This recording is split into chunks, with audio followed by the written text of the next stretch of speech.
This week on Beacon Web News, we look deeper into an Adams man's claims of racial profiling, and we learn more about the new electrical engineering program.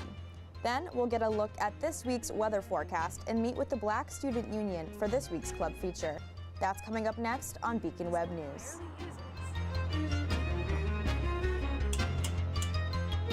The turnout was great, and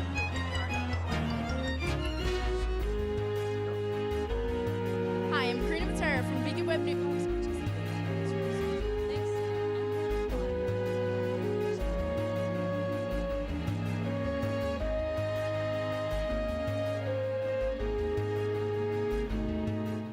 Hello and welcome to the February 8th episode of Beacon Web News. I'm Samantha Niskern. First, let's check in with Matt Mears to get a sneak peek at this week's weather. Although warmer weather is on the horizon, yesterday was a challenge with a mixed bag of tricks of winter weather. I'll be back with your full 7-day forecast in just a while. Back to you, Sam. We'll check back in with you soon, Matt. Last week, an incident between Adams police and an Adams man has led to accusations by the man of racial profiling. Aaron A.J. Chappelle was running an errand for his mother when he was stopped by Adams police who were investigating a shooting that happened in the area. Julia Teixeira has more on this story. The Adams Police Department is at the center of controversy this week as Aaron Chappelle of Adams, Massachusetts, has accused the department of racial profiling. This comes after Chappelle was detained after he was suspected of being involved in a shooting nearby. Despite being innocent of any actual wrongdoing, as well as being compliant with the orders of the officers, the police still focused their guns on Chappelle as he was being detained.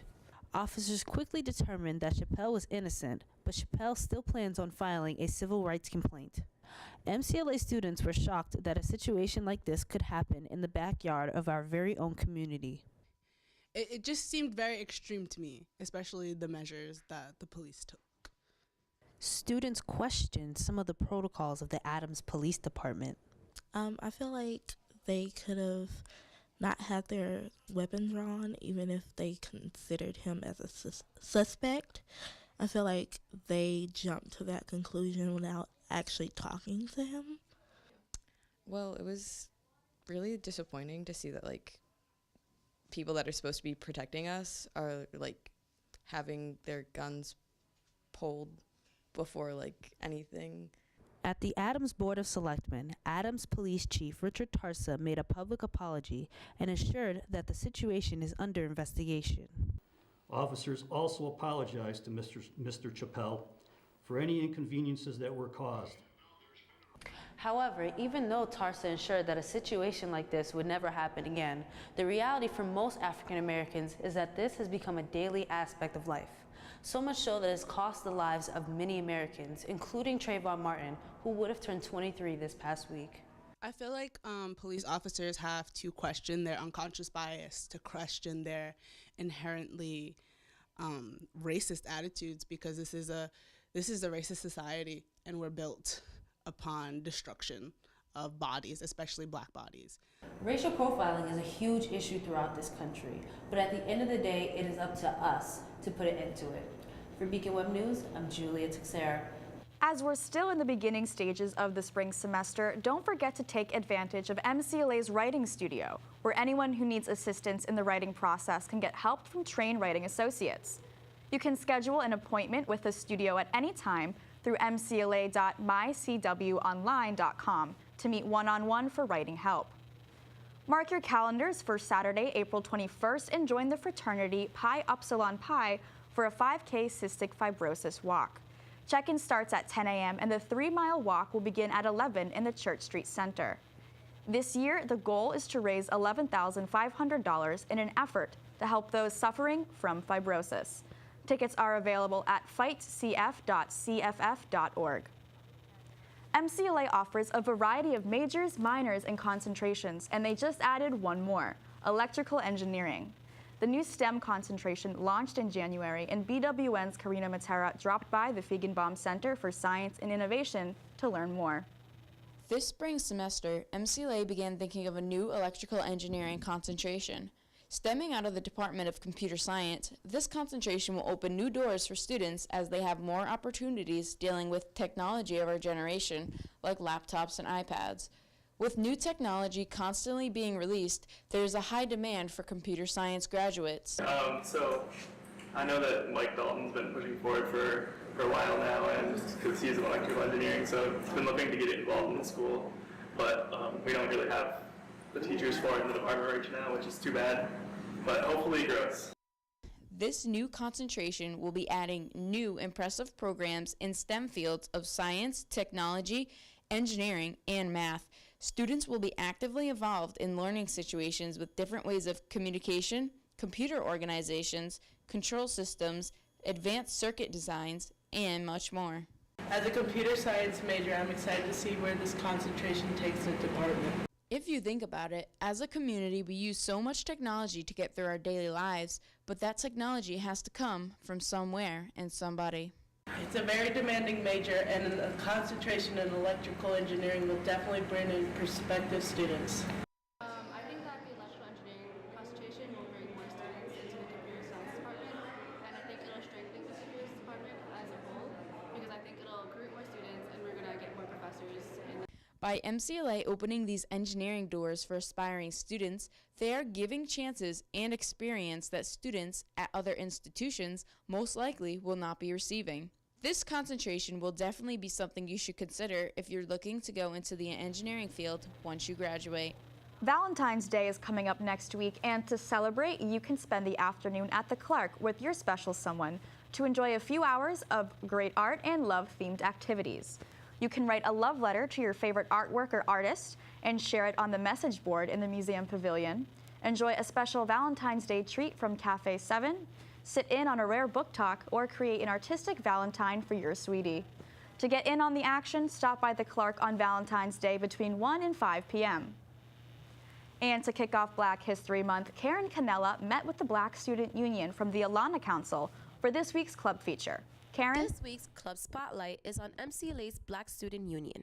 BSU is a student-run organization designed to unify and support students of color on campus. BSU's Black Student Union is a club that was meant to unify and unite and promote positive culture amongst the Black students on campus. And it's really for everyone, but more so designed specifically for the Black students. The club meets bi-weekly in Campus Center Room 324B to discuss changes that they hope to see on campus, their upcoming events, and how to support the Black community here at MCLA. Donnie Smith, president of the club, tells us why she thinks the club is important on campus. We need to talk, especially when there's a racial divide, especially when there's so much transphobia, so much racism, so much homophobia. It's ridiculous, and we can't talk about it because, first of all, we don't even say hi to each other on this campus. So we gonna talk about it. We're gonna talk about it. That's one of the goals of BSU. We're gonna really talk about everything. Smith shares some of her goals for the club. I just want to get us all together. I want to be unified, and then when we unify, that's when we can get things done, whether it be activism or just having fun, having a good time with each other. When asked about why students should join the club members said, I guess I just wanted to make a difference on campus for students of color, to see some positive changes happen. We definitely need more numbers, getting our voices heard. I think things definitely do get better in numbers. Black people are always looking for a safe space, so I think that is definitely why other people should join BSU. The Black Student Union has many events happening this month, including a dinner, a movie night, and a dance. If you want to get involved, it is welcome to the public. For Beacon Web News, I'm Karen Canella. MCLA's Multicultural Resource Center, also known as MERC, will be hosting an event to remember key incidents that occurred during the mid-1900s, which helped shape the civil rights movement. The event is called Black in Time Week, Birmingham Bombings, and will take place in the Campus Center Marketplace on Thursday, February 8th from 11 a.m. until 2 p.m. Come by to talk and learn about the historical events that helped shape a revolution. On February 9th, MERC will be hosting a viewing of the movie Fruitvale Station.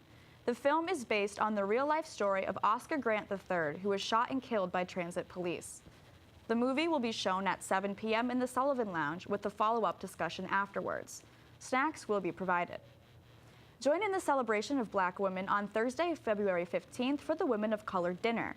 The dinner will be held at 6 p.m. in Murdoch 218 with a variety of different foods and drinks available. To RSVP, make sure to contact Michaela Serrano in Office 365. Now, let's check out the full local 7-day forecast with Matt Mears. Matt? Thanks, Sam. Temperatures will increase as we head into the weekend, but not before a likely chance of a snow shower Friday night. Saturday and Sunday will both hit 44 degrees and will likely see some rain throughout.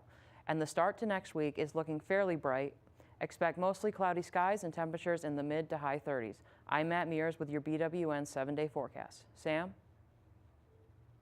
Hopefully we'll start to see some warmer weather soon, but don't count on it just yet. The snowpocalypse is still among us. Maggie Allen spoke with MCLA facilities to see what's up with the icy conditions on campus.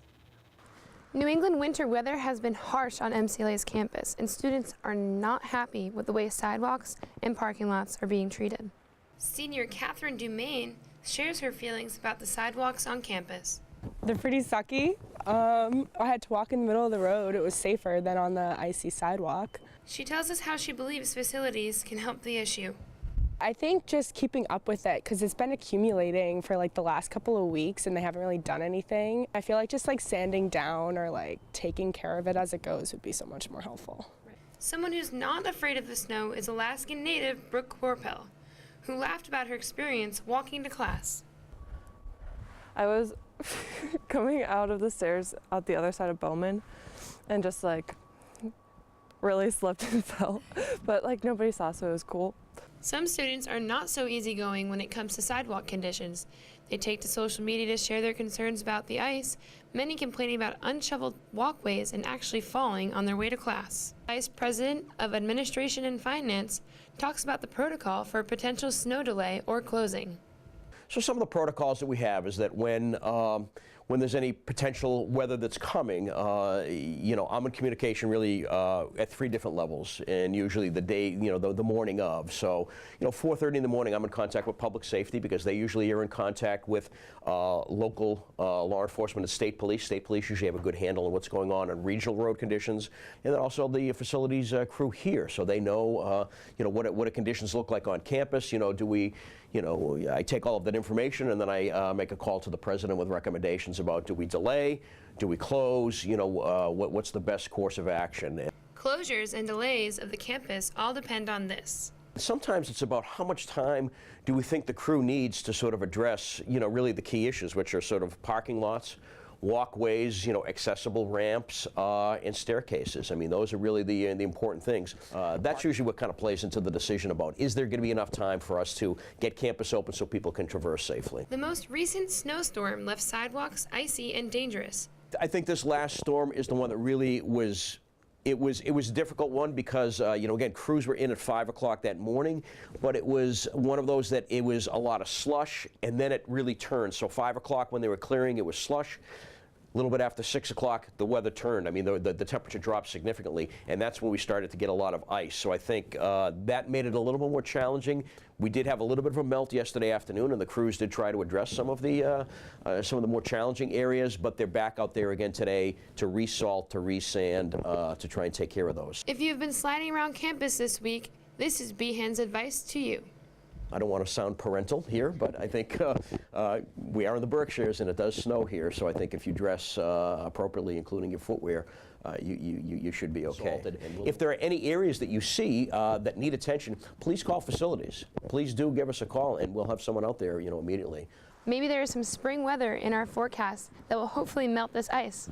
For Beacon Web News, I'm Maggie Allen. In the meantime, if you're looking for a way to enjoy the winter weather, you can ride the snow train and relive the days of special ski trains from the 1950s in celebration of Thunderfest. The event will take place on Saturday, February 24th from noon until 5 p.m. at the Adams Visitor Center. All trains board and depart from 5 Hoosick Street. Tickets can be purchased on location. Rides depart at 12:30, 1:30, 2:30, and 4 p.m. Prices for adults are $12, for children $8, and kids under 4 ride for free. And music lovers, guitarist and composer Rafiq Bhatia will be performing at Mass Mocha this Saturday night, February 10th. At 8 p.m., opening act George Langford will start the show off, and then Batia will take over the stage. The event is $10 for students, but make sure to get a seat quick as spots are limited. For more information, you can visit massmocha.org. That is it for this week's episode. To stay up to date with all things BWN, you can follow us on social media. As always, thank you for watching, and we will see you next week.